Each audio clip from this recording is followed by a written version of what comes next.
네, 우리 하나님 말씀 마태복음 7장 13절 말씀입니다. 차이신 줄 알고 봉독 드리겠습니다.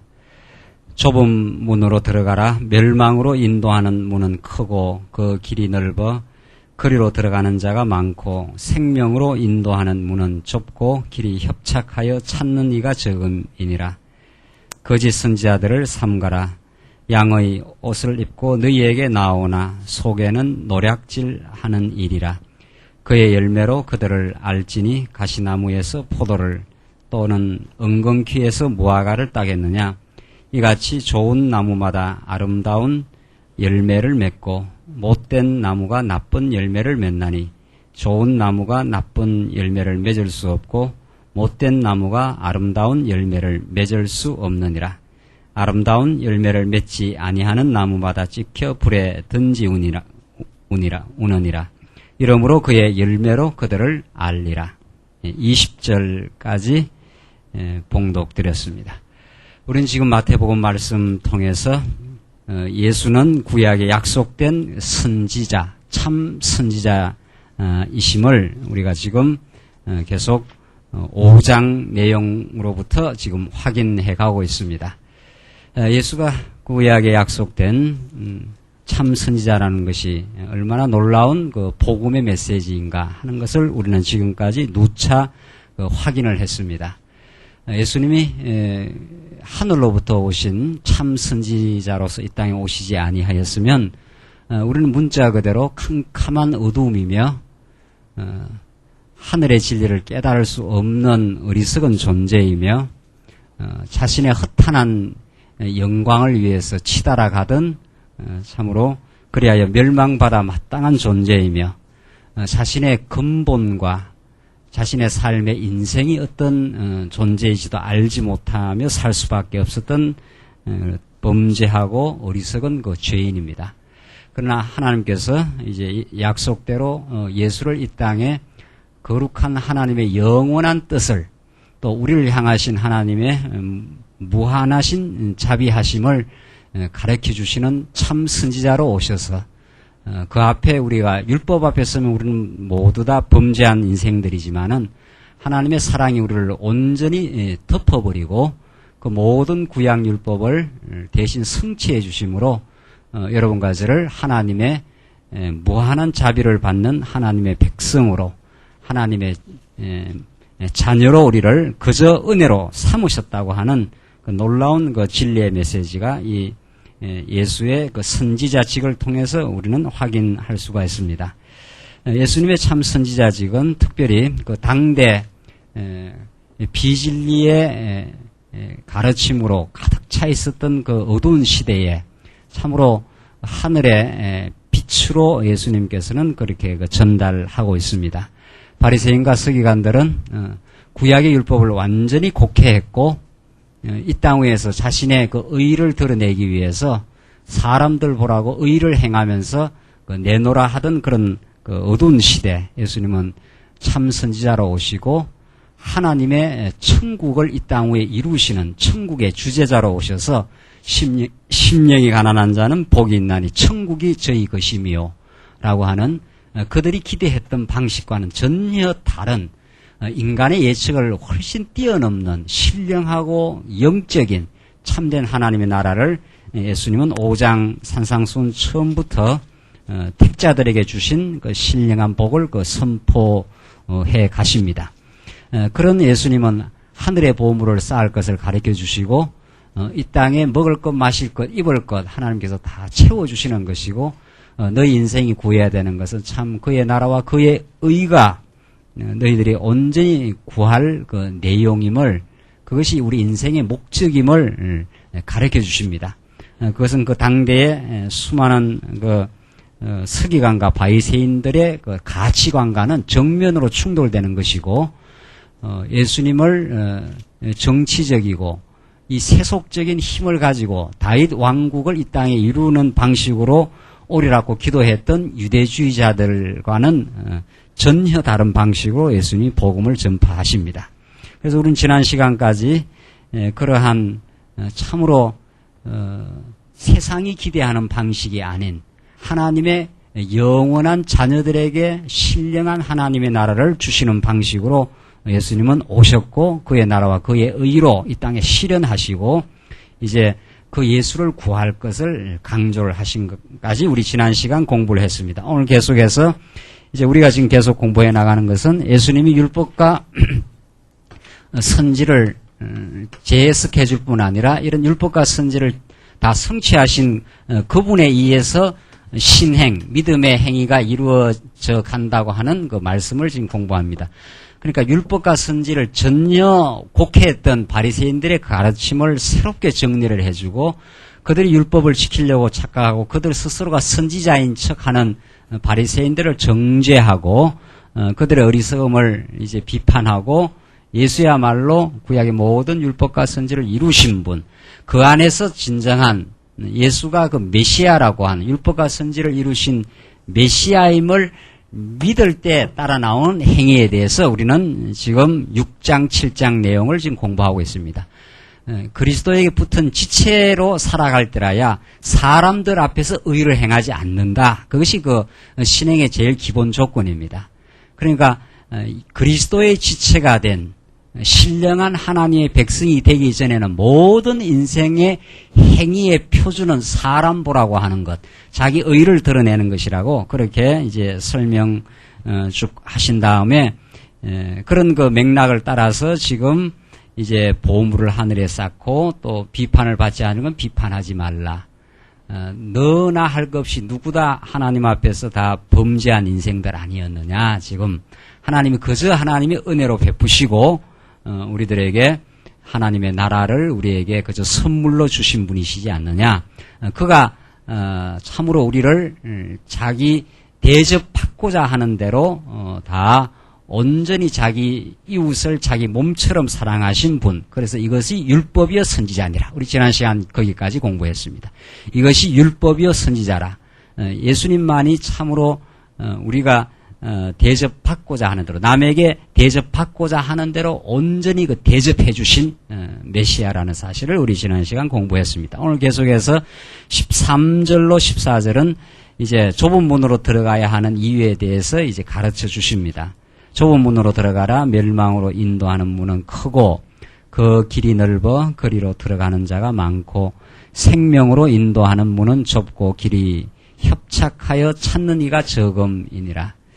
이 얼마나 그 세상이 기대하는 방식과는 그 예수님이 이 땅에 오셔서 행하신 일, 그 복음을 이 땅에 가르쳐 주시고 그 복음을 따라 살아가는 하나님의 백성들이 가게 되는 길이 세상이 기대하는 방식과는 너무 다른 거죠. 이래서 이건 참 세상이 들을 수 없는 메시지입니다. 하나님께서 우리들에게 신령한 길을 열어주시고 눈을 띄워주시고 또 그 복음의 세계로 우리가 들어가게 할 때라 이런 그 메시지가 의미 있게 다가옵니다. 좁은 문으로 들어가라. 누가 좁은 문을 들어가기를 원하느냐. 이건 우리 인간이 노력해서 들어가는 그 길이 아닙니다. 인간은 누구나 다 넓은 길을 가고 싶어하고 많은 사람이 지지해 주는 걸 원합니다. 그것이 인생의 그 어리석음이라는 거죠. 사실은 많은 사람이 지지해 주는 것이 가장 틀릴 수가 있는 거죠. 민주주의라는 것이 이 땅에서 굉장히 그 정의의 길인 것 같지만은 지금 오늘날 세속적 민주주의 보란 말이죠. 거기는 하나님이 없어요. 하나님에 대한 가치관이 없고 세상에 신령한 가치관이 없지만 얼마나 많은 사람이 그것이 옳다 지지하고 인정해주고 그렇게 하느냐 말이죠. 그 길이 아니에요. 예수님 십자가 홀로 못 박히시고 하나님의 당신이 아들로 이 땅에 구속의 사역을 행하시고 그 언약을 이루실 때 아무도 예수님을 지지해주지 않습니다. 온 세상이 예수를 정죄하고 못 박습니다. 그 예수님이야말로 외롭게 좁은 길을 가셨고 그 길이 하나님이 인정하시는 길이요. 그게 영원한 생명의 길이라는 것을 예수님 스스로가 실현을 하셨고 예수 안에 살아가는 우리들은 하나님께서 세상에 살되 세상에 많은 사람들 속에 살되 그들의 인정과 지지 속에 살지 않는다 이런 뜻입니다. 그게 얼마나 그 세속적 가치관하고는 그걸 완전히 넘어서는 가치관을 가지지 않을 때는 그게 불가능한 일인 거죠. 이 세상이 다 노력하고 애쓰고 다 열심히 살아가는 이유는 어쩌면 다 자기 자아 성취에 있고, 근본적으로는 더 나아가면 타인으로부터의 그 인정과 그것에 의해서 살아가는 겁니다. 사람은 그 힘에 의해서 자기의 존재감을 느끼고 자기의 그 가치성을 발견하고 그렇게 살아가는 거죠. 그런데 그런 세속적인 그 인정으로부터 그와는 무관하게 하나님이 인정해 주시고 그 안에서 신령한 가치와 기쁨을 누리고 살아가는 삶, 그게 크리스찬의 그 삶이라는 거죠. 이미 예수님은 그 앞에서도 여러 차례 그걸 이야기합니다. 너희가 사람에게 보이려 그들 앞에서 의를 행치 말라. 너희가 핍박을 받을 때 오히려 기뻐하라. 이런 말들이 전부 세상에서 인정하고 평가해주는 방식하고는 전혀 다른 평가, 전혀 다른 인정, 전혀 다른 기쁨의 세계가 확보된 우리 크리스찬의 삶, 하나님의 자녀인 삶, 이렇게 된 거죠. 세상은 다 사단 권세 아래 놓여져 있고, 사단은 인간을 끊임없이 부추기고, 끊임없이 자기 의를 드러내게 하고, 자기 우월감을 증명하려고 하고, 다른 사람보다 더 낫다 하는 걸 증명함으로 자기의 그 존재감, 자기의 살아있음, 자기의 가치를 확보하려고 하는 그 어리석은 속에 살고 있는 거죠. 지금 오늘날 교회도 얼마나 많은 사람들의 지지와 사람들의 인정 속에 그렇게 세속주의가 점점 만연돼 가고 있다는 것은 이미 한국 교회에 이미 깊이 전념되어 있는 그 가치관들입니다. 사람이 많이 모여야 하고, 또 많이 모여서 큰 건물을 지어야 하고, 그게 많은 돈이 나와야 되고, 수많은 사람들이 인정하는 설교를 해야 됩니다. 사람들이 달콤하게 받아들이길 원하는, 이 땅이 다 누구나 건강하게 살고, 누구나 잘 살고 싶고, 누구나 평탄하게 살고 싶고, 우환 없이 살고 싶고, 다 그런 걸 맞춰준다는 거죠. 예수의 이름으로. 그렇게 하면 많은 사람들이 모이는 거죠. 그러나 예수 믿고도 얼마든지 망할 수도 있고, 예수 믿고 사도 바울처럼 평생을 병중에 살 수도 있고, 그래서 그 가시가 없어지기를 그렇게 하나님 앞에 3번이나 간구했는데도 내 은혜가 내게 족하다고 하나님의 그 응답은 바울이 기대하는 방식으로 떨어지지 않고, 너가 그 병이 있어서, 그 가시가 있어서 너는 참으로 하나님을 의지하고 살아가는, 너가 약할 그때 하나님이 가장 강한 하나님의 은혜가 임하는, 그것이야말로 그렇게 응답이 떨어져 버리고 맙니다. 그것이 위대한 기독교적인 가치관이죠. 그래서 세상 전부를 주고도 바꾸지 않는다, 이런 거창한 명제들이 성경에서 쏟아져 나오는 거죠. 모두 다 넓은 길로 갈 것이다. 또 그 길을 가기를 원할 것이다. 그쪽에 인정과 지지를 받으려고 애쓸 것이다. 그러나 너희들이 가게 되는 길은 좁은 길이라. 그것이 생명의 길이라. 그렇게 말한다는 거죠. 그러니까 이 길은 우리의 노력으로 가는 길이 아닙니다. 오늘 산상수훈에서 말하는 모든 명령문들은, 산상수훈에서 말하는 모든 마태복음에 나타난 좁은 길로 가라, 의를 구하라, 하나님 나라를 구하라, 염려하지 말라, 이거 전부 명령문들 아닙니까? 이건 다 진리의 영이신 성령이 오셔서 신령한 세계에 대한, 하나님의 우리가 자녀가 되었음에 대한, 하늘나라가 우리에게 확고하게 보장되었음에 대한 진리의 확정을 통해서 하게 되는 일들입니다. 그러니까 복음서에서 나타난 예수님의 모든 명령들은 성령이 오셔서 성취하실 일들입니다. 약속대로 오신 성령이 장차 이루어가는 일이지, 이 명령을 마치 내가 노력해서, 내가 고행해서, 내가 좁은 문으로 가기를 그렇게 애써서 되는 게 아니라, 여러분과 저는 누구나 다 넓은 길로 가기를 원하는 거죠. 우리 옛사람의 소욕은. 안 그러냐 말이죠. 그 넓은 길이라는 게 평탄한 길, 우리 육신의 좋은 길, 잘 사는 길, 다 그런 길들입니다. 그걸 원치 않는 사람이 있느냐 말이죠. 그게 안 되기 때문에 우리가 다 좌절하고, 그게 안 되기 때문에 다 불만하고 하는 것들 아니냐 말이죠. 그러나 예수님께서 가르쳐 주신 길은 좁은 길로 너희들이 가게 될 것이고, 거기에 환난과 핍박이 있게 될 것이고, 때로는 육신적인 고난도 있게 될 것이지만, 그게 참 생명의 길이다. 그 무한한 신령한 기쁨을 얻는 길이고 하나님이 동행하는 길이고 하나님이 지키고 보호하시는 길이고 하나님의 그 넘치는 사랑을 얻는 하나님의 자녀의 백성이 누리는 복이다. 그건 세상이 주는 거하고는 전혀 다른 하늘로부터 내려오는 하나님의 무한한 자비와 사랑을 터득하는 길이다. 이렇게 돼 있단 말이죠. 그러니까 이 좁은 길로 가라.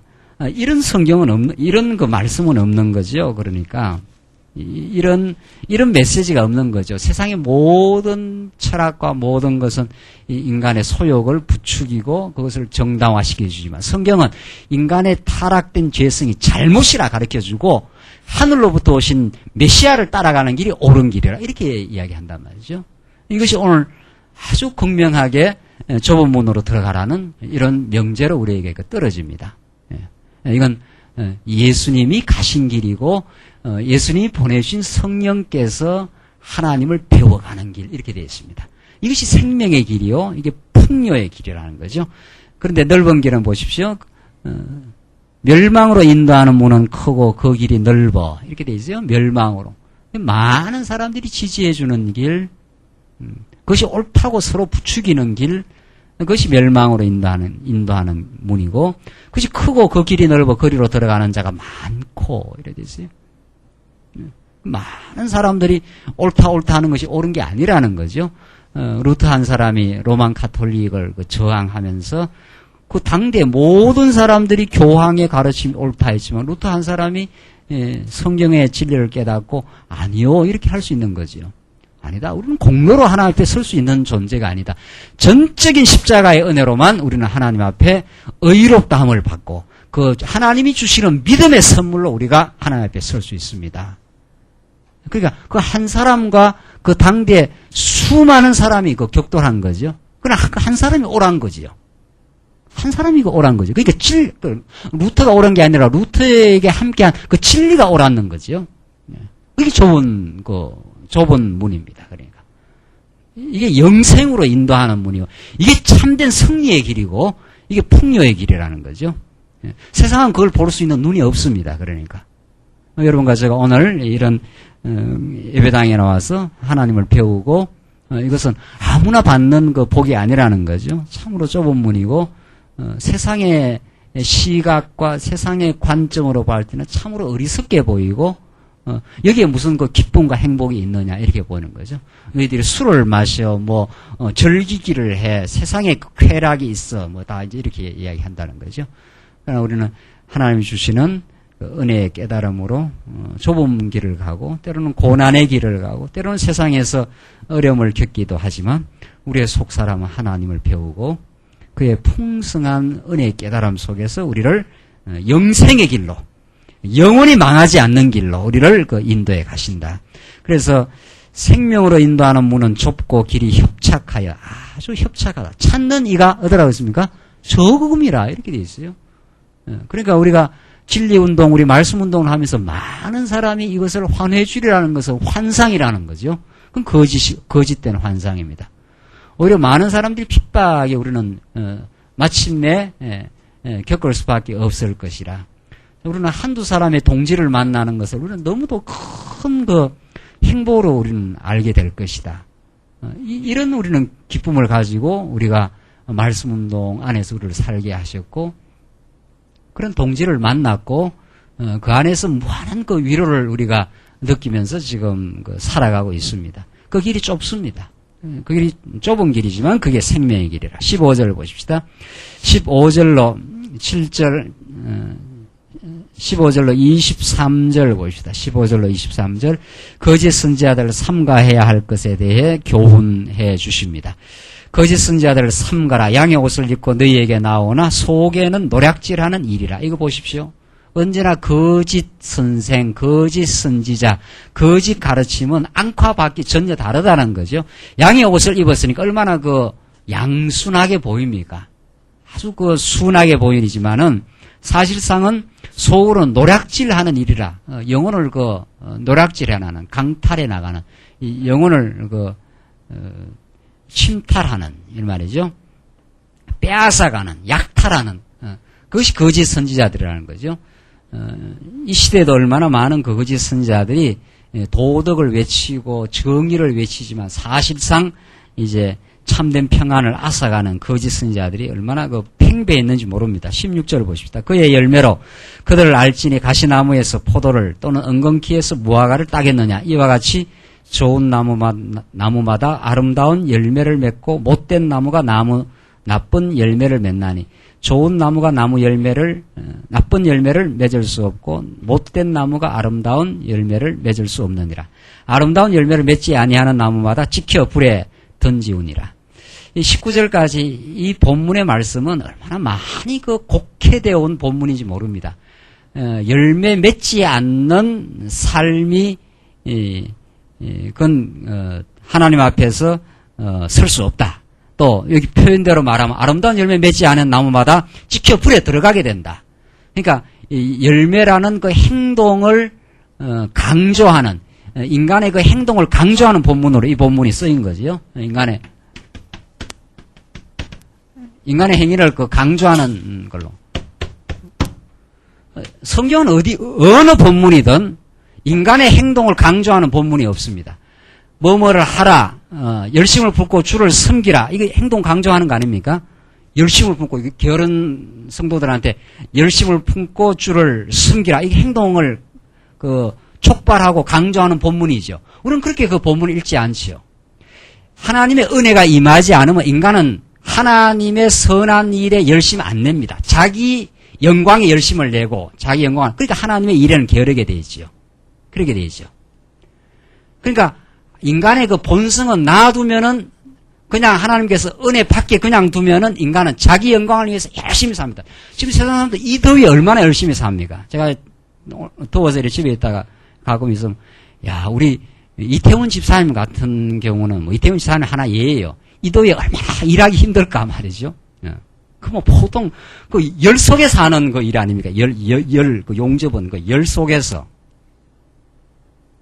뭐 우리 23일에 하나님을 그래도 믿고 사니까 그 속에서 하나님을 참 의지하고 살지만 예수 안 믿는 사람들 보십시오. 예수 안 믿는 사람들 얼마나 열심히 사는지 모릅니다. 그 열심 자체가 문제가 아니에요.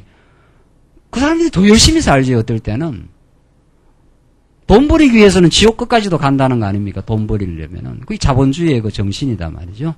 돈이 되는 데는 내가 지옥까지라도 가서 돈을 버린 그 열심이 있는 거죠. 그들의 그 열심이 뭐를 추동시키는, 뭐가 그를 열심을 낳게 하는. 잘 살아봐야 되겠다. 내가, 보란 듯이 살아야 되겠다. 내가 내 삶을 책임지고 내 삶을, 보호해야 되겠다 하는 그 불안과 자기 야망과 막 그런 그 감정들이 다 밑에서 용솟음 치면서 인간을 열심히 이렇게 살게 밀어가는 거죠. 그렇게 되는 거죠. 그래서 성경에서 그렇게 행동 자체를 강조하지 않습니다. 놔두면 인간은 하나님 은혜가 임하지 않으면 인간은 자기 일에 열심이지 하나님을 섬기지 않습니다. 하나님 섬긴다는 게 교회를 섬긴다는 뜻이거든요. 하나님 섬긴다는 게 이웃을 순수하게 사랑한다는 뜻이거든요. 자기 이익이 있을 때 우리는 얼마나 열심히 움직이는지 모르지만은 교회는 정말 하나님의 은혜가 임하고 무한한 하나님의 자비를 깨닫고 그 안에 행복과 기쁨을 느낄 때 이제 그때 열심히 나오죠. 그러니까 열심을 품고 주를 섬기라 하는 그 인간의 행동을 강요하는 그 단마디의 말씀이 있고 그 단마디의 그 교훈 같은 그게 우리 열심을 내는 게 아니 로마서 전체가 말하고 있는 12장을 앞뒤로 1장부터 16까지 말하고 있는 하나님을 떠나는 인생들에게 찾아오신 그리스도의 놀라운 복음과 우리를 무한히 사랑하심과 우리의 세상의 어떤 것과도 바꿀 수 없는 하나님의 그 자비한 그 은혜와 사랑이 우리로 하여금 하나님의 선한 일에 열심 나도록 그렇게 성령께서 역사하신다. 그 말이죠. 그 말은 그렇게 돼 있어요. 그러니까 열심을 품고 주를 섬기라는 것은 인간의 행동이 아니라 하나님의 행위입니다. 하나님의 행위. 하나님의 일하시는 일이죠. 하나님이 내 안에서 옛사람이 죽고 그리스도가 내 안에 살아서 하시는 일이라 언약대로 오신. 그가 나를 감동시키고 그가 나를 사로잡고 그가 나를 무한히 행복하게 만들고 어떤 처지 어떤 역경 무슨 일을 당해도 하나님이 나를 버리지 않는다는 확신. 어떤 것도 내한테 최종적으로 불리한 일이 없다고 하는 하나님의 절대적인 그 보호. 그것이 우리로 하여금 새 힘을 가지고 살게 하고 또 우리의 삶 속에 무너져도 다시 새로 우리의 속 사람을 세우시는 하나님의 은혜가 있다고 믿고 그것이 우리로 하여금 주 앞에 아름다운 열매를 맺어가도록 그렇게 살게 하십니다. 그게 성경은 어떤 본문 어떤 단마디의 문장 어디를 봐도 하나님의 행위를 가리키지 하나님이 이렇게 하겠다 이런 뜻이죠. 그러니까 오늘 이 본문은 이런 열심히 아름다운 열매를 맺지 않은 불에 찍어버린다. 열매 없는 거는 너희가 예수를 뭐 제대로 안 믿은 거다 해서 자꾸 행동 자체를 강조하는 게 아니에요. 여긴 메시아의 강조입니다. 그러니까 올바른 나무에 붙으면 올바른 열매가 맺히게 돼 있다 이런 뜻입니다. 이 본문 다시 한번 보십시오. 16절 보시오. 그의 열매로 그들을 알지니 가시나무에서 포도를 또는 은근키에서 무화과를 내겠느냐. 그 열매를 보면 그들을 알게 돼 있다. 가시나무에서 포도 안 나온다. 포도나무에서 포도가지에서 포도가 나오게 돼 있다. 어디에 붙었느냐가 이제 중요하다 이 말이죠. 그 분명히 그렇지요. 17절 이와 같이 좋은 나무마다 아름다운 열매를 맺고 이렇게 돼 있어요. 좋은 나무는 반드시 여기에 아름다운 열매가 맺히게 돼 있어요. 이 은근키에서 뭐라고 그랬습니까? 무화과가 안 맺힌다. 무화과라고 하는 좋은 열매는 무화과 나무에서 무화과 열매가 맺히지. 여기에 뭡니까? 네. 은근키가 이게 은근키에 이런 가지에서 무화과가 맺힌단 말이죠. 이 본질과 뿌리 속에서 지금 가지의 열매가 맺히게 돼 있다. 지금 이 본문의 말씀은 전날에 우리가 허탄한 열매를 맺고 살아가는 우리 인생들을 찾아오신 예수 증거입니다. 지금 이 마태복음 전부 다가 예언대로 예수는 오셨고 그는 하나님의 나라를 이 땅에 이루시러 오셨고 우리로 하여금 사람을 낚는 어부로 만드시는 예수를 증거하고 우리로 하여금 열매를 맺도록 우리를 붙들어 주시는 예수를 증거해요. 우리는 놔두면은 그냥 엉겅퀴 맺어요. 놔두면 우리는 불의 열매를 맺고 사는 사람. 그러니까 우리를 좋은 열매 맺게 하려고 좋은 나무에 우리를 접붙여 주신 겁니다. 여러분과 저에게 사랑하고 희락하고 마음의 평화를 얻고 감사하고 정말 주신 것으로 참 만족해하고 하나님 오늘 이것으로 참 감사합니다. 오늘 이렇게 건강해서 감사합니다. 내가 예수 믿을 수 있어서 감사합니다. 내가 이 교회를 통해서 하나님을 섬길 수 있어서 참 감사합니다. 이 모든 거는 의의 열매입니다. 의 대신 예수가 우리에게 맺게 하시는 열매예요. 우리 스스로가 맺는 게 하나도 없어요. 이 가지가 어떻게 스스로 맺느냐 이 말이죠. 좋은 나무에 붙었으니까 이 가지를 아름다운 열매를 맺게 돼 있는 거지. 그래서 이러므로 20절 그의 열매로 그를 알리라. 그렇게 돼 있어요. 하나님이 택한 백성은 틀림없이 하나님의 은혜와 보호로 우리는 아름다운 열매를 맺고야 말아요. 그 예수를 지금 증거하는, 거짓 선지자들은 그 예수를 증거 안 한 거죠. 그 거짓 선지자들은 언제나 가짜 열매 맺어라, 이 말이죠. 가짜 열매 맺어라. 사람이 볼 때 하는 그 행위들, 그걸 자꾸 충동질하고, 또 그 속임에 빠져서 인간이 그렇게 살지 않는, 그 하나님 볼 때는 그거 다 하나님이 볼 때는 인정 안 한다는 거죠.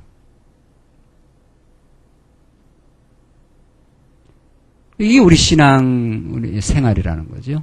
예. 그 신앙생활은 정말 그 속재미를 느끼는 겁니다. 그 사람 보는 거와 전혀 다릅니다. 아무리 휘황찬란하고 굉장한 일을 하는 것, 뒤에 본문에 곧 나옵니다, 이제. 그래도 하나님 볼 때 아니다 하면 아닌 겁니다, 그게. 별 볼 일 없이 그냥, 사람 볼 때 다 그만하고, 그렇게 살아도 하나님을 인정하고 그 안에 하나님 주시는 은혜로 살고, 감사함이 있고, 자기의 어리석음을 늘 인정하고 그리스도를 의지하는 복된 인생, 그 마음에 그런 게 있으면 그게 참 열매입니다. 그게. 그 열매를 예수가 맺게 하신다 이 말이죠. 우리는 그 예수를 송두리째 은혜로 받았고 정말 우리 날마다 삶 속에서 그 안에 살아가도록 우리를 말씀으로 인도하시고 우리의 삶의 연단을 통해서 허탄한 열매 맺고 싶어하는 우리의 옛사람을 날마다 죽이고 있어요. 우리를. 그래서 21절 보면 나더러 주여 주여 하는 자마다 천국에 다 들어갈 것이 아니요 다만 하늘에 계신 내 아버지의 뜻대로 행하는 자라야 들어가리라. 이 본문 이거 보십시오. 이거 굉장히 이게 곡해되는 본문입니다. 이것도. 주여 주여 해가 안 된다 말이죠. 진짜 내 아버지의 뜻대로 행하는 자라에 들어간다. 그렇게 행동 없으면 천국 못 들어간다. 이제 이렇게 행동 자체를 강조하는 거죠. 이 행동 자체를. 계속 지금 아름다운 열매가 있어야 된다.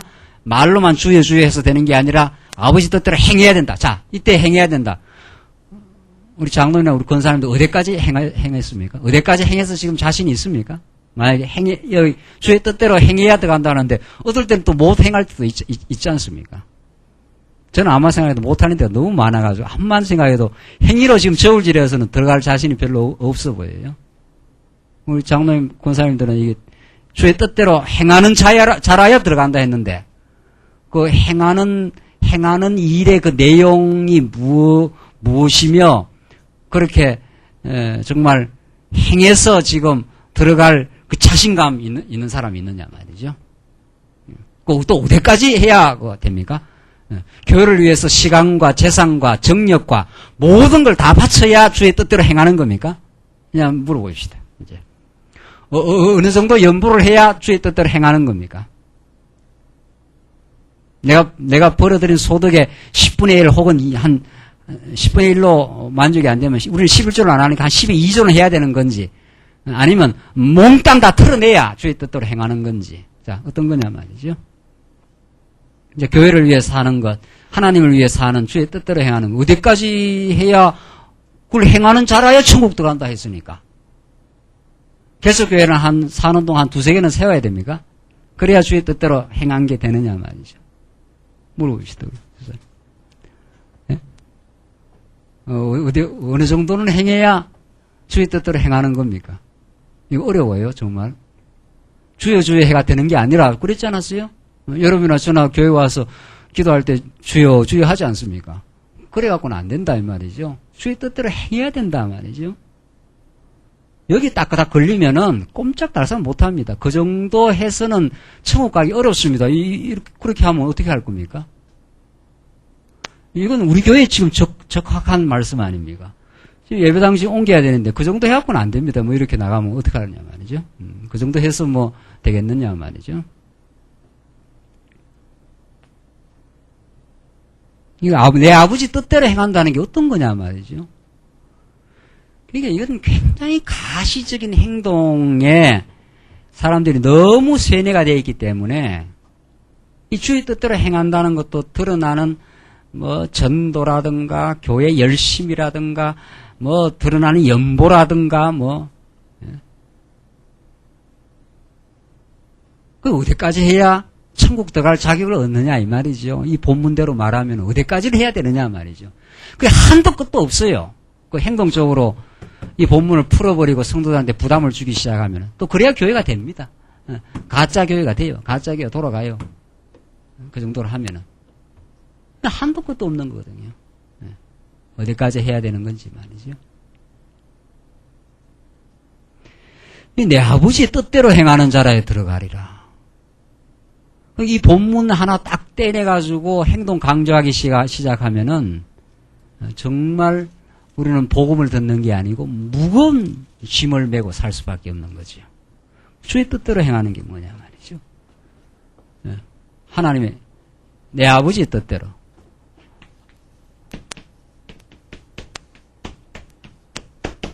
아버지의 뜻대로 행하는 게 뭐냐 말이죠.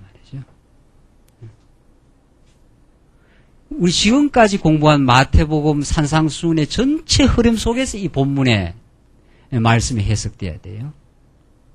예수님이 오셔서 하나님의 뜻을 지금 전가하고 있지 않아요? 그렇죠? 예수님은 참 선지자로서 하나님의 뜻을 전거예요. 그러니까 우리가 예수를 만나지 않았으면 참 선지자로 오신 예수를 모르면 우리는 아버지 뜻을 모르는 거죠. 그 아버지 뜻이 뭐냐 말이죠. 그 아버지 뜻대로 행한다는 게 어떤 뜻이냐 말이죠. 그러니까 우리는 예수가 하늘로부터 온 참 선지자가 아니면 내 뜻을 추구하게 돼 있고 자기가 죄인인 줄을 모르고 자기 의에 사로잡혀 살아가는 게 자기 그 뜻대로 행하는 사람들이지요. 아버지 뜻대로 행한다는 것은 하나님이 붙들지 않았으면 나는 다 율법 아래서 1000번이고 10,000번이고 죽어야 마땅한 죄인이고 그래서 나는 정말 의에 줄이고 목마른 자로 하나님이 나를 부르셨고 그의 나라와 그의 의를 추구하며 살 수밖에 없는 그런 또 복된 하나님의 자녀가 되었다는 것. 그게 아버지의 뜻을 구하며 사는 겁니다. 아버지 뜻대로 사는 거예요. 그러니까 아버지 뜻을 행한다는 건 내가 주체가 되어서 뭐를 하나님 앞에 뭐 해드리는 게 아니고 하나님의 뜻으로 오신 그 예수를 죄인인 우리가 받아들이고 영생의 행복을 얻은 그 삶을 그대로 살아가는 겁니다. 그러니까 염려하지 않고 살아가는 것, 이 땅에서 그의 나라와 그의 의를 추구하며 살아가는 것, 하나님 나는 아무것도 아닙니다.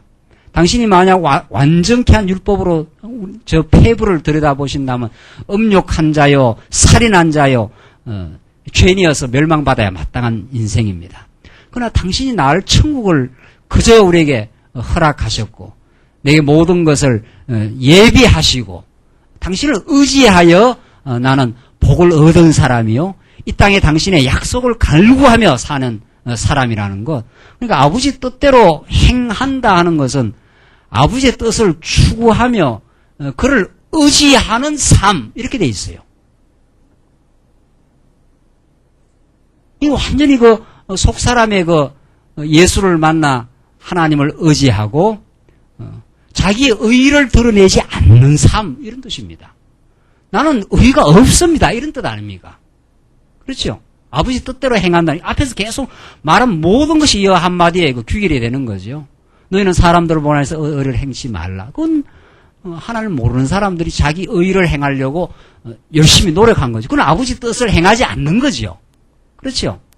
그건 아버지 뜻을 안 살아. 아버지 뜻을 아는 건 예수를 안 사람이에요. 그러니까 내가 내 안에 하나님이 인정하시는 의는 없습니다. 난 당신이 너무 필요하고 나는 그리스도만이 나의 주인이시고 그리스도만이 나의 생명이시고 그 안에서 나는 살기를 원하고 그를 나는 추구하기를 원합니다. 그래서 하나님이 보시는 그 삶 속에 인정 속에 살기를 원하고 하나님이 내게 힘 주시는 만큼 주를 위해 살고 있고 그것을 나는 복으로 느끼고 살아가고 있습니다라고 하나님을 전적으로 의지하는 삶. 그래서 하늘의 보물을 쌓는 삶 그런 뜻입니다. 이게 아버지 뜻대로 행하는 사람이에요. 그러나 바리새인들은 그때 아버지 뜻대로 행하는 게 아니지요. 자기의 지금 뜻을 실현하고 있는 거죠. 자기 의를 드러내고 있고. 그러니까 이건 어려운 게 아니에요. 이거는 예수를 복으로 영생의 복으로 누리고 있는 사람, 성령이 역사해서 살아가는 사람은 이건 어려운 삶이 아니에요. 복 가운데 그냥 사는 거예요. 누리고 그 복을 누리며 살아가는 거. 갈급하게 하나님의 말씀을 늘 사모하는 삶. 그 뜻입니다. 네. 심령이 가난한 삶, 자기 안에 자기 의가 없다고 느끼는 삶. 그래서 위로부터 채워야 만족을 느낀다고 하는 목마름이 있는 삶. 그게 아버지 뜻대로 사는 사람이 자기가 죄인됨을 깨닫고 그러나 하나님의 자녀가 되었다고 하는 그 충만한 기쁨이 있는 삶 그런 거지요. 이거는 아까 보니 우리가 서두에 처음에 말했던 인간의 드러나는 행동으로 어디까지 해야 된다고 하는 그런 외형적인 한도급도 해야 되는 그런 가운데 전혀 다르죠. 이건 내면적이고 참 기쁨에 있는 삶이고 그래서 감사하는 삶. 예수로 말미암아. 그게 아버지 뜻대로 행하는 삶이에요. 그 예수를 깊이 깨달아가면 그렇게 살아가고 이 땅에다 삶의 목적을 두는 게 아니라 이 땅에 어떤 극심한 고난과 환란이 와도 하늘의 보물이 있음을 깨닫고 나는 영생의 가치를 가지고 있는 사람이라고 하면서 오늘의 현실을 견디어 나가는 삶. 오늘의 고난으로 아주 좌절하지 않고 예수를 붙들고 있는 삶. 또 그렇게 성령께서 인도해 가시는 삶, 이런 거죠. 그게 하나님 뜻대로 행하는 삶입니다. 너무도 달라요. 이걸 도덕적 행위, 인간이 자기가 만드는 행위가 아니라는 거죠. 22절, 그날에 많은 사람이 나더러 주여 주여 우리가 주의 이름으로 선지자 노릇하며 주의 이름으로 귀신을 쫓아내며 주의 이름으로 많은 권능을 행치 아니하였나이까 하리니. 이거 다 선지자 노릇도 하고 주의 이름으로 귀신을 쫓아내고 주의 이름으로 많은 권능을 행하고 다 외형적으로 가시적으로 막 드러나는 일이죠. 여러분도 교회를 생각해 봅시다. 교회에 무슨 가시적으로 드러나는 일이 있습니까? 교회 일이? 지금 우리가 이렇게 정신을 차리고 이렇게 다시 생각해 보자 말이죠. 교회 와서 하는 일이 무슨 가시적으로 막 드러나는 일이 있느냐 말이지요. 없어요, 알고 보면은. 가시로 드러나는 건 거의 교회당 이런 거. 이제 우리 예수 믿는 사람들이 비 맞고 있으면 안 되니까. 비 맞고 뭐 말씀을 전하고 말씀을 배우겠어요. 그러니까 이거는 그냥 껍데기 필요하니까 하나 그냥 이렇게 필요하니까 이렇게 기둥 하나 있어 괜찮아요. 뭐 또 수요일 날은 뭐 전혀 지장이 없네요. 주일 날이 좀 문제인데. 그런 거는 이제 가시적으로 또 하나님께서 허락하시면 더 넓은 데로 가겠지만은 그건 그냥 가시적으로 좀 필요한 거지. 실제 우리 신앙생활은 전부 다 안 보이는 겁니다. 전부 안 보이는 겁니다. 말씀 깨닫는 거, 감사하는 거, 오래 참는 거, 말이죠. 투기하지 않는 거, 말이죠. 전부 다 그냥 신령하고 그 내면적이고 다 그런 것들입니다. 지체들과 같이 위로하고 그 말씀을 나누고 다 그런 일들이죠. 그 세상 사람들 눈에 하나도 안 보입니다. 그러니까 하나도 안 보여. 여기서 뭐 객관적으로 드러나는 상품을 만들어내는 것도 아니죠. 여기가 뭐를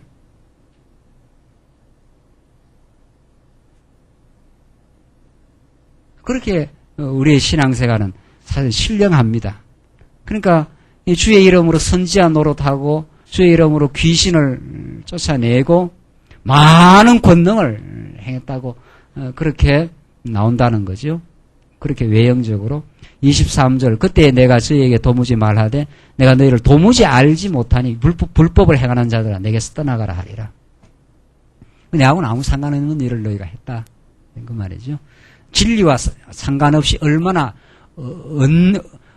얼마든지 외형적이고 큰 일들, 큰 권능들 다 행할 수 있는 거죠. 24절 그러므로 누구든지 나의 이 말을 듣고 행하는 자는 그 집을 반석 위에 지은 지혜로운 사람 같으리니. 또 나오잖아요. 앞에와 똑같은 맥락이에요. 야, 내 아버지의 뜻대로 행하는 자. 그리고 여기는 24절은 나의 이 말을 듣고 행하는 자. 이때 행한다는 게 어떤 뜻이냐 말이죠. 나의 이 말을 듣고 예수님의 말씀을 듣고 행한다는 게 어떤 뜻이냐면 간절히 예수를 구하는 자. 이런 뜻이죠. 나는 예수 아니면 살 수 없다고 추구하며 사는 자. 그래서 예수 한 분으로 감사하며 사는 자. 그게 예수님의 말씀을 듣고 행하는 사람입니다. 그게. 그래서 오늘 먹을 것과 입을 것이 있으면 그래서 충분한 천국을 누리는 자. 그게 나의 말을 듣고 그 위에 행하는 사람이죠. 그리고 약속을 구하는 자. 영원한 하나님이 우리에게 영생의 복을 약속으로 주셨음을 믿고 그 약속을 누리는 자 이런 뜻입니다. 그 약속을 누리는 자는 삶의 고난 속에서도 그 약속을 잃지 않지 않아요. 우리에게 지금 닥친 그 환난은 장차 올 우리에게 영광과 좋게 비교할 수 없다고 그 신령한 세계를 확신하고 오늘을 견디고 하나님을 의지하고 살아가는 사람. 그래서 그의 나라와 그의 의를 추구하며 사는 그런 행함입니다. 그런 의미의 행함. 그게 믿음의 행위죠. 우리 지금 믿음의 행위. 그 믿음의 행위니까 그 믿음이 뭐냐면 예수가 그리스도임을 참으로 믿어져서 사람 앞에서 의를 행하지 않는 그런 삶. 사람이 본다고 하고 안 본다고 안 하는 게 아니라 하나님 앞에서 충만한 기쁨으로 감격으로 지체들을 사랑하고 싶어서 사랑하는 참 즐거운 마음. 사랑하고 나서 너무도 그 감사하는 하나님 내가 어찌하여 이 지체들을 사랑할 마음이 있었나이까. 그 다윗이 기도한 것처럼 다윗이 역대 이 상하에서 내가 주께 어찌 이렇게 섬길 수 있을 그 힘이 있었나이까. 주께로부터 받은 것을 주께로 돌려들었을 뿐이니이다. 다윗이 그렇게 기도하지 않아요? 그게 그 예수님의 말씀을 듣고 아버지 뜻대로 행하는 사람입니다. 그 약속을 의지하는 사람, 이런 뜻이죠. 그 정확한 거예요, 이 본문이. 이 본문이 도무지 우리에게 부담스럽거나 뭐 행동 안 한 걸 했고 행동하라고 촉박하고 독촉하거나 이런 말씀이 아니에요. 정말 믿음의 행위라는 건 우리가 자신을 의지하고 염려하고 걱정하는 삶을 포기하라, 이런 뜻이죠. 하나님만을 의지하고 오늘 주신 현실의 고난을 내 신앙의 성장의 계기로 끊임없이 삼고 주 앞에 엎드리라, 이런 뜻 아닙니까? 주의 말씀을 사모하라, 이런 뜻이죠. 그런 행함을 추구하면서 범사에 보다 하나님 앞에 인정해 들어가고 남을 정죄하고 비판하는 어리석은 칼날을 자기 안으로 돌리는 그런 삶. 그래서 자기가 말할 수 없는 죄인임을 깨달아서 예수를 만나는 삶. 그래서 상대방의 허물을 점점 너그럽게 보고 덮어나가는 삶. 그게 예수 안에 믿음의 행위입니다. 그건 예수만이 만들어내는 행위예요. 인간은 그걸 만들어낼 수 없는 거죠. 인간은. 인간이 그걸 만들어낼 수 없어요. 그래서 이 말을 듣고 행하는 자는 진리의 말씀이 역사해서 행하게 되는 그 행함입니다. 그 집을 반석 위에 지은 지혜로운 사람 같으니. 우리야말로 얼마나 어리석은 인생이었나 말이죠. 반석 위에 지은 게 아니라 자기 의 위에다 지어놨으니까 언제나 실망하고 언제나 좌절하는 거죠. 하나님께서 그걸 무너뜨려 나가는 거 아닙니까? 내가 뭔가 할 수 있다는 걸 하나님께서 다 무너뜨려 나가고 당신의 반석 위에다가 당신이 예수가 그리스도라는 그 진리 위에다가 세워요. 당신은 왕입니다. 그러니까 왕이니까. 왕이니까 내 사업을 무너뜨릴 수도 있고 세울 수도 있는 거죠. 왕이니까 우리 가정에 어려움을 줄 수도 있고 회복을 시켜줄 수도 있는 거죠.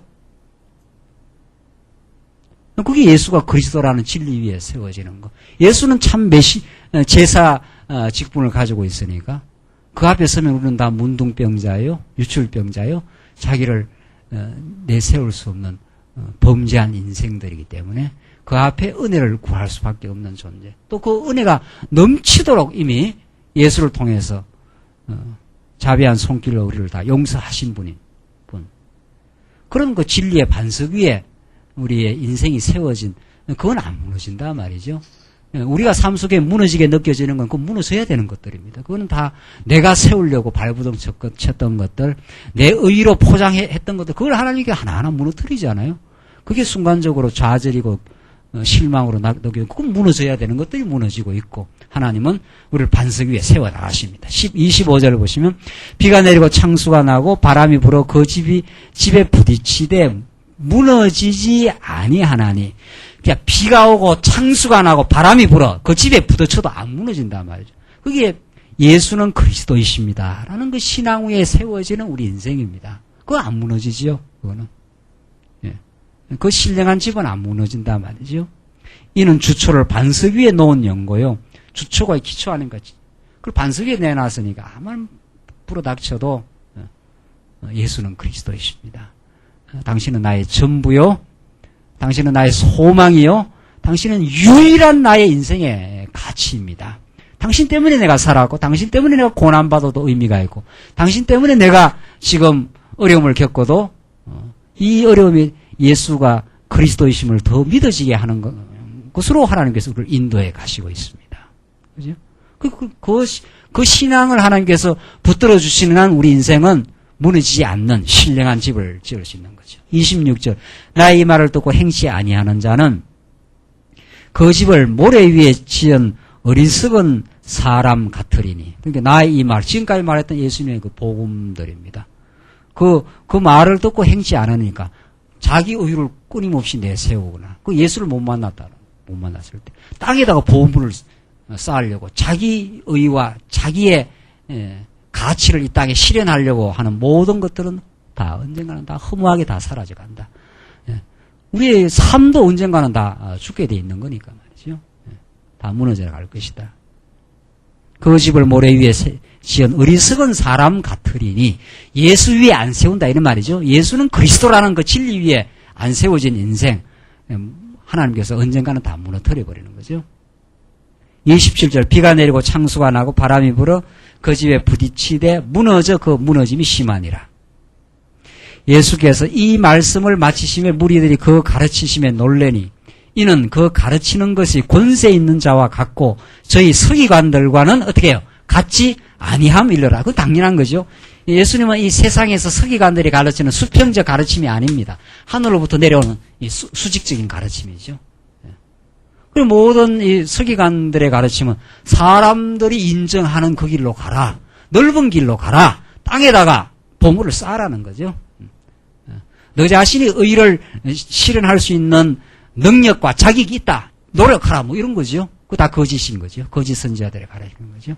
하늘의 참 선지자, 영원한 생명의 길을 우리에게 증거해 준 예수 그리스도는 너는 하나님의 은혜가 아니면 죄인이요, 만신창이요, 하늘로부터 빛이 비치지 않았으면은 너는 너의 인생을 스스로 안에 자기 의를 실현하려고 발부둥 치다가 영원히 멸망받아야 마땅한 죄인이지만 하나님께서는 너를 창세 전에 하나님의 자녀로 삼았고 그 무한한 은혜로 깨닫게 하기 위해서 우리를 불순종 가운데 가두어서 우리 힘으로 나올 수 없게 하셨다가 이제 건져내시고 광야에다 건져내시고 날마다 우리 옛사람을 처복종 시켜가기 위해서 우리를 훈련시키시고 그러나 어려움을 만나도 언제나 생수의 반석에서 터지고 하늘에서 만나가 내려오고 불병을 만나서 죽어나가도 하나님께서 노뱀을 준비시켜가지고 우리를 살려주시고 언제나 우리의 영혼에 합력해서 모든 것이 합력해서 우리에게 유익과 선을 이루어내지 않는 것은 하나도 없으신 하나님. 그런 하나님의 복음을 우리에게 지금 증거해주고 있는 거예요. 그러니까 예수님의 가르침이 서기관들의 땅의 것을 가르치는 땅의 가치를 가르치는 것과는 전혀 다른 영원한 가치를 가르치고 우리 하나님 자녀되었다는 사실을 가르치고 그의 나라와 의가 이 땅에 임하고 있고 우리 안에 지금 임해 있고 앞으로 우리를 통해서 하나님께서 실현해 나가실 것을 지금 예수님은 가르쳐 주는 거죠. 그래서 성경 우리는 들을 때마다 하나님의 메시지를 들을 때마다 우리가 땅의 것을 바라보고 때로는 염려하고 걱정하고 자기 의의 거짓 자랑과 거짓 평안에 사로잡힌 우리 인생들은 언제나 새로운 천둥 소리로 충격으로 우리에게 신령한 기쁨으로 그렇게 찾아오는 것이 하나님의 거룩한 진리의 말씀입니다. 이 말씀 안에서 우리 인생이 새로워지고 새로운 감사를 우리가 느끼게 되고 우리의 모든 삶에 하나님 의미 있는 인생이었습니다. 당신이 나를 너무도 사랑하셔서 한치의 오차 없이 예정된 섭리를 따라서 당신의 의의 영광을 위해서 나를 지금 인도해 오셨습니다라고 우리는 고백하게 되는 그런 복된 인생의 길을 지금 우리가 누리며 지금 살아가고 있습니다. 기도하십시다. 우리 자비하신 하나님 아버지, 예수님이 가르쳐 주신 산상보훈의 이 놀라운 진리의 말씀을 통해서 예수님이야말로 하늘의 영생의 복을 우리에게 전달하시는 참 선지자요. 그래서 우리의 영원한 메시아로 우리에게 나타나심을 참으로 감사합니다. 우리가 그리스도가 이 땅에 오지 아니하였으면은 하나님께서 그리스도를 이 땅에 보내지 아니하였으면 우리가 얼마나 허망하고 어리석은 인생길을 갈 수밖에 없는 우리 존재들에게 이제 우리에게 진리를 드러내 주시고 이 말씀 안에 살게 하시며 세상의 평가와 인정과는 전혀 다른 영생의 좁은 길로 저희들 가게 하심을 참으로 감사합니다. 이 진리 안에서 넉넉히 이기며 잘 견디며 오래 참으며 범사에 감사하는 인생으로 하나님께서 우리를 만들어 가시옵소서. 예수님 이름으로 기도하옵나이다. 아멘.